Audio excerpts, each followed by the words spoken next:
ఏటి మల్లె.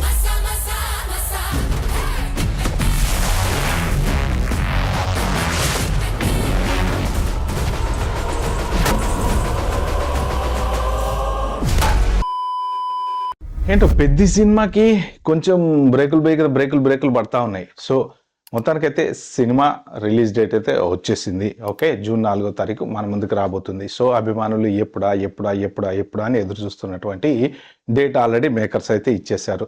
సో ఇప్పుడు మన పెద్ద ట్రైలర్ ఈవెంట్ అన్నమాట. సో ట్రైలర్ ఎక్కడ లాంచ్ చేయబోతున్నారు అంటే 18వ తారీఖున ముంబైలో మ్యాచ్ జరుగుతుంటే చూస్తారా, ఐపీఎల్ మ్యాచ్, ఆ టైంలో లాంచ్ చేయాలనేసి ప్రపోజల్లో ఉన్నారన్నమాట. సో 18వ తారీఖు ఈ ట్రైలర్ లాంచ్ అయిపోయిన తర్వాత ఇంకొక గుడ్ న్యూస్ అభిమానులకు కూడా ఏంటి అంటే, ఇందులో ఉన్నటువంటి ఐటెం సాంగ్ రిలీజ్ చేయాలని చెప్పి మేకర్స్ ప్లాన్ చేస్తున్నారు.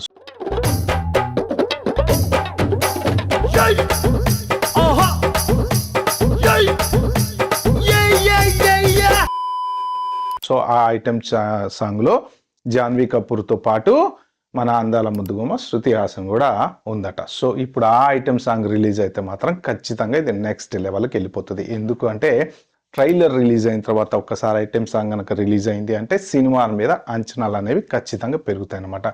సో స్పోర్ట్స్కు సంబంధించినటువంటి ఒక డిఫరెంట్ సినిమాతో రామ్ చరణ్ వస్తున్నాడు. ఇప్పటి వరకు రామ్ చరణ్ చేసినటువంటి లవ్ స్టోరీలని, లేకపోతే గేమ్ చేంజ్ కరెక్టర్ అని, తర్వాత రంగస్థలం ఒక్కటి కాస్త పల్లెటూరుకి సంబంధించినటువంటి మంచి పాత 1990-80 బ్యాక్ డ్రాప్తో వచ్చినటువంటి మంచి సినిమా. సో అది కాక ఇప్పుడు ఈ పర్టికులర్ సినిమా ఏంటి అంటే ఒక మంచి స్పోర్ట్స్ బ్యాక్గ్రౌండ్తో, అంటే విలేజ్లలో ఉండేటువంటి వాళ్ళు కూడా స్పోర్ట్స్ ఆడాలంటే ఎట్లా తీసుకొస్తారు వాళ్ళని, ఎట్లా వాళ్ళు అంటే లైఫ్లో పైకి రావడానికి ఎలా కష్టపడతారు, ఏం చేస్తారు, కష్టపడితే ఏదైనా సాధించవచ్చు అనేటువంటి రారా పాట కూడా అదే కదా.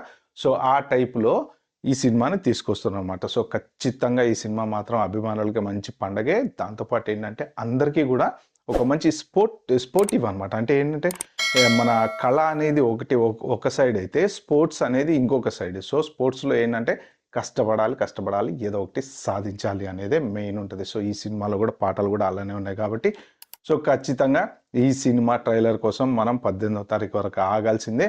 సో మంచిగా ఉండబోతుంది అని అయితే ఖచ్చితంగా మనం అనుకోవాలి. సో నెక్స్ట్ ఐటెం సాంగ్ కూడా తొందరలోనే రిలీజ్ చేస్తాను మేకర్స్ అయితే చెప్తున్నారు అనమాట. Okay friends, bye, have a good day.